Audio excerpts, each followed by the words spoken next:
मालूमात दी जाएगी और इंशाल्लाह ताला आप जो है वो 10 से 15 लाख रुपया नहीं 20 से 30 लाख रुपये पाकिस्तान में कमाएंगे भी और वीज़ा भी आपको मुफ्त मिलेगा।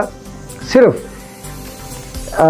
वीज़ा मिलने से पहले $600 की आपको मेंबरशिप फ़ीस देना पड़ेगी, लेकिन जब वीज़ा आपका तकरीबन कन्फर्म हो जाएगा उस वक़्त, तो मैं फिर कह रहा हूँ आप हमारे साथ रब्ता करें।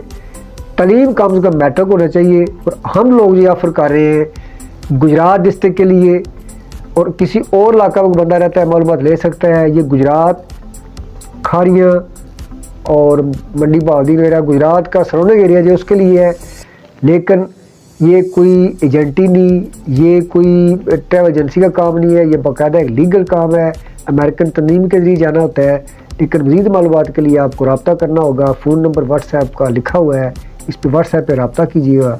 बहुत शुक्रिया, जज़ाकल्लाह, अल्लाह हाफ़िज़।